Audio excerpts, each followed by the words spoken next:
Café com Pipoca. Oferecimento. Home Coworking. Escritórios compartilhados. Olá a todos que acompanham o nosso Café com Pipoca, agora na nossa versão estendida do web, com esse bate-papo com o Roberto Hashimoto, sócio proprietário, da H2R Empregos do Japão. Obrigado pela participação. Eu que agradeço novamente pelo convite, E para a gente passar um pouquinho da experiência lá do Japão. E alguns perrengues, os perrengues que acontecem. Uma curiosidade, que às vezes as pessoas têm muito, é que quando a gente olha pela televisão, quando se fala de Japão, só se mostra Tóquio, Osaka, parece que tem aquele mar de carro, gente, prédios. É assim o Japão? Não. Existem até mendigos lá no Japão, Existem bastante mendigos.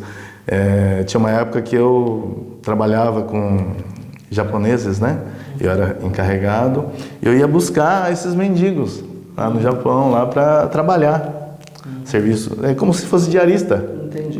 Eu pagava 10 mil ienes, por dia e tal, e deixava o pessoal lá, e eles sempre trabalhavam certinho, porque eu levava de volta, Pagava a diária e levava de volta. Teve uma vez que a gente fala, japonês é tudo, a gente pode confiar, Eu tive um compromisso, deixei o dinheiro com cada um e fui lá no meu compromisso. A hora que eu cheguei, 3 horas da tarde, não tinha mais ninguém. Algumas coisas precisam... Preconceito, Sim, Cuidado com o preconceito. Olha só, Bom, eu não cheguei a ter esse tipo de experiência, mas assim, tem uma coisa, eu acho que é interessante, porque 70% do Japão é feito de montanhas, a população é gigantesca, aí fica próximo dos litorais. E tem lugar com urso, tem lugar com tudo isso, muito mato também. Mas como que era ali, você está convivendo com os brasileiros quando chegavam nas regiões que são as mais afastadas, A adaptação é fácil, não é fácil? Na minha época de 90, a gente acostumava mais rápido, Eu acho que hoje em dia, se for um lugar mais afastado, as pessoas, mesmo aqui no Brasil, eles já falam que não querem ir para essas regiões, Então, aí a gente tem que pegar pessoas que estão no Japão para levar para essas regiões que não tem regiões mais afastadas, Só que o pessoal tem que entender que essas regiões mais afastadas, os japoneses valorizam ainda os brasileiros. Não é igual nas regiões que tem bastante brasileiros, que eles sofrem certo preconceito já, É como nessas regiões afastadas, é como se fosse o início da era Dekasegi. Início da era Dekasegi. Mas muita gente quer morar mais. A maioria das pessoas que a gente está entrevistando hoje aqui no Brasil querem morar em Aichi, Shizuoka, essas regiões, porque tem parente, isso, aquilo, E a partir do momento que você vai para o Japão, eu acho que não é interessante você se apoiar em outras pessoas lá, Isso acaba... Até para a dificuldade de você desenvolver o conhecimento da língua, Eu trabalhei com pessoas que já moravam há 8 anos, por exemplo, na época, e não falavam nem um pouco do japonês, porque já tinha muita coisa, muita facilidade, Muitas pessoas, intérpretes, e enquanto as pessoas que ficavam nos locais mais afastados tinham até contato com a parte da cultura mais genuína japonesa, porque são as cidades menores. Exatamente. E é interessante você pegar e ir para essas regiões mais afastadas, porque você vê aquela cultura, realmente a cultura japonesa, Hoje, Osaka, Nagoya, Tóquio já se ocidentalizou bastante, Tanto é que lá você fala um japonês americanizado já, E coloca um pouquinho de inglês no meio, Inglês meio difícil de entender, Sim. Mas eles misturam bastante, Se você quiser ver a cultura japonesa mesmo, oriental mesmo, você tem que ir nessas regiões mais afastadas. Compreendi.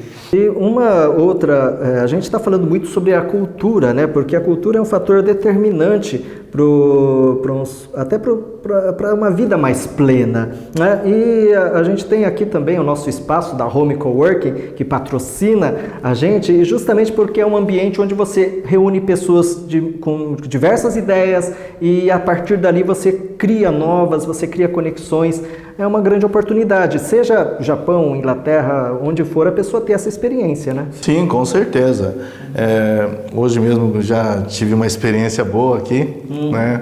Conheci essa outra pessoa, muito interessante, conheci o aprendizado. É muito interessante o serviço que vocês prestam também aqui, vocês estão de parabéns. Maravilha. E a gente está meio que já caminhando aqui para o nosso final, mas o que você acha, Roberto, de todo esse tempo, né? Porque são tantos anos ligados, né, com os japoneses, com os brasileiros indo para lá, mas o que você acha que são algumas das experiências ou exemplos que a gente pode tirar da cultura japonesa ou do trabalho de quem está lá aqui para o Brasil também? Olha, primeiro, que eu falo até com os meus amigos que têm lojas, né? O atendimento, né? Fazer como que se diz, você não é ensinar, é uma aula, dar uma aula de treinamento. Isso, exatamente, treinamento. Um treinamento, né? De atendimento. Porque lá no Japão a gente entra numa loja irashaimase, né? Então, pessoal, seja bem-vindo. Aqui, você entra numa loja, a pessoa está no celular e pede para esperar, né? É cultural, né, isso aí, não tem jeito, é cultural. E o pessoal fala, aqui no Brasil não tem jeito. Por falar desse jeito, eu acho que não tem jeito. Exatamente, né? Eu acho que tem como mudar. Né? Eu acho que a gente está mudando já, né? Sim, sim. Está mudando, mas a honestidade... E lá no Japão, assim, uma coisa que eu vejo que é um pouquinho diferente, lá a família não é muito unida, né? Eu vejo filhos se desgarrando dos pais, né? Eu não sei se isso é bom ou ruim. Pelo menos na minha família, eu prezo a união, né? Sempre estarmos juntos. Lá no Japão não tem isso. Então tem os prós e contras, né? Sim. Existe uma coisa muito do grupo e menos da individualidade, né? Sim. Você tira um pouco da sua individualidade em favor do grupo, né? Tem o lado bom e o lado ruim. Eu sofri um acidente de carro, eu estava parado no semáforo, veio um rapaz com um Odyssey, eu vi que ele não ia parar, só segurei no freio e ele bateu. Aí veio a polícia, me deu 20% de erro para mim, 80% do cara. Lá no Japão é assim, tem que acostumar. E aí depois eu deixei tudo com a seguradora, né? A seguradora entrou em contato com o número de telefone que o rapaz deixou, é a mãe desse rapaz que atendeu. A mãe desse rapaz ficou tão contente por saber que ele estava vivo, que disse que fazia 3 anos que ele não falava com a mãe. Olha só. Que situação. E ela ficou tão contente que pagou tudo rapidinho. Poxa vida, né? Mas são, acho que, por isso que, né, o legal da gente estar estudando tudo isso é porque é entender, né, o que é nosso, que é forte, que pode ser valorizado e o que a gente pode aprender, que o nosso é fraco, né, que a gente não tem, a gente pode aprender. Sim, sim. É como eu disse, né, aqui no Brasil, pelo menos, né, o pessoal é mais unido, né, tem mais união do que lá. E uma coisa que chama a atenção, Roberto, você que lida diretamente com pessoas lá, quanto as pessoas aqui, né, os brasileiros lá no Japão, a força de mão de obra é tão boa, né,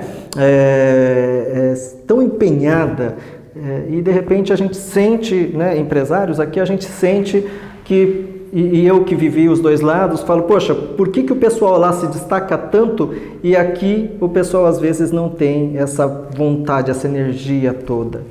É uma coisa de se estudar isso daí, viu? Porque cada um é cada um, né? Igual a gente fala, tem pessoas que nasceram, né, para ser empresário e tem pessoas que nasceram para ser empregados, né? Muitas vezes essas pessoas conseguem destaque, por quê? Porque são mandados. Você faz isso aqui, faz aquilo ali. E quando você pega o outro lado, ele se perde, não consegue falar fazer o que, sabe, tem que fazer. Né? Não consegue delegar. E por isso que eu acho que por isso que eles se perdem. Né? Mas lá no Japão, eles são obrigados a fazer isso, aquilo, e eles se destacam. Entendi. Né?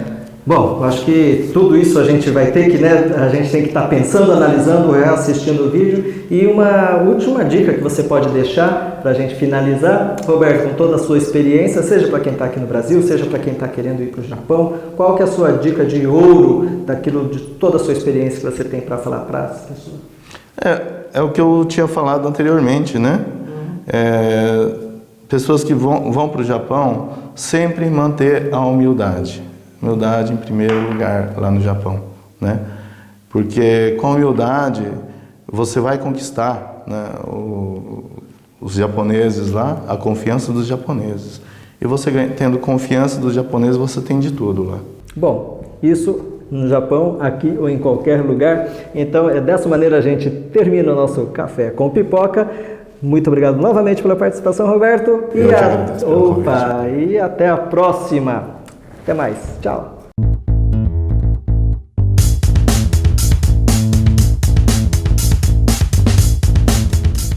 Café com Pipoca. Oferecimento. Home Coworking. Escritórios compartilhados. Visão de mercado com Rogério Cabral. Oferecimento. Univem. Village Marcas e Patentes. Bredas Sistemas. Unimed Marília. Colégio Cristo Rei. E Produtiva. Assim. JDP Energia Solar. CIM Corretora de Seguros. Azeitonapreta.com. Ferman. Vidraçaria Amazonas. Centro Automotivo Porto Seguro Marília. Home Coworking. Audioclean. Tecnoplus. Matelar.